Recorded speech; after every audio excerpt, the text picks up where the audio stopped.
الحمدللہ والصلاۃ والسلام علی رسول اللہ۔ بھائی آپ کو ہدایت دے،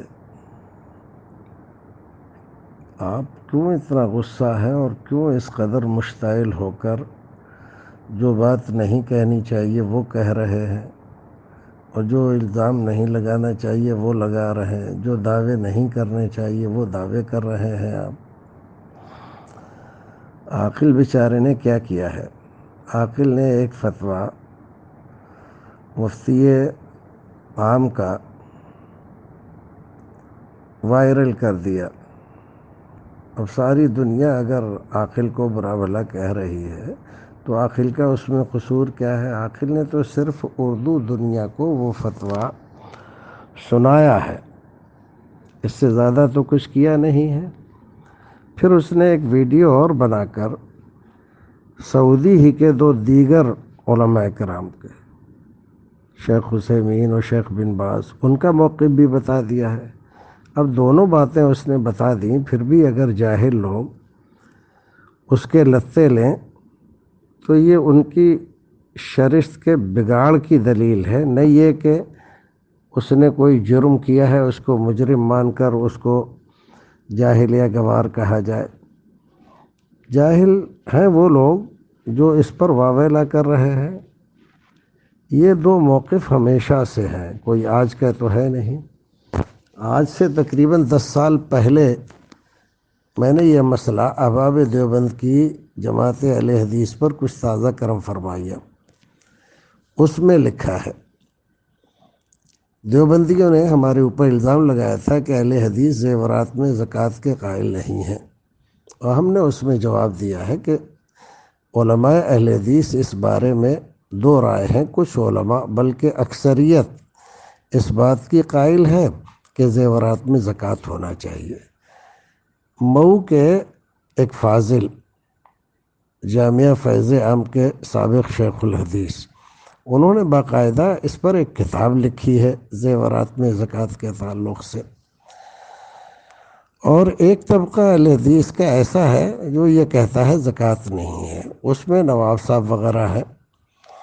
دونوں کے اپنے اپنے دلائل ہیں، یہاں دلائل سے تو بحث ہے نہیں، موقف ہے۔ اب اگر کوئی کچھ خواتین جو زکوٰۃ دیتی تھی اب تک، اب اگر اس فتوے کی وجہ سے نہیں دے رہی ہے تو یہ تحقیق طلب ہے کہ وہ کیوں نہیں دے رہی ہیں، پیسہ بچانے کی نیت سے یا اس نیت سے کہ شریعت کا مسئلہ یہی ہے وہ اس سے مطمئن ہو گئی ہے۔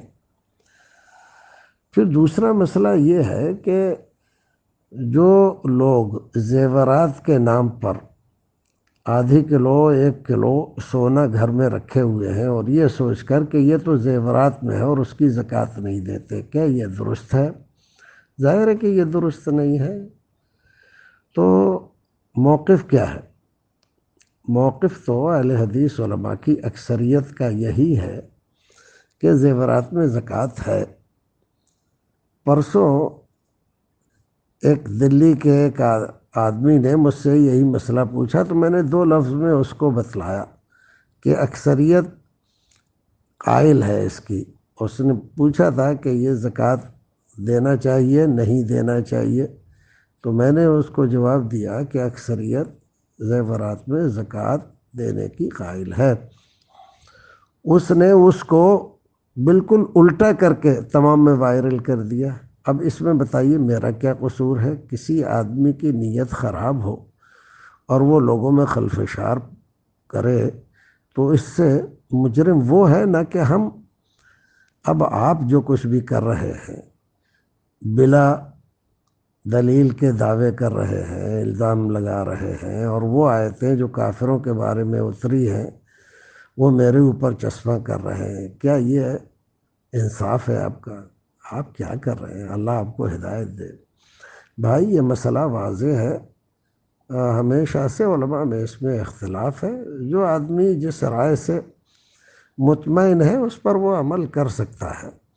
یہی جماعت اہل حدیث کا موقف ہے، یہاں نہ شدت ہے اور نہ کسی کی رائے کو وحی کا حکم دیا جاتا ہے، یہ مانا جاتا ہے کہ یہی صحیح ہے، اس کے علاوہ باطل ہے۔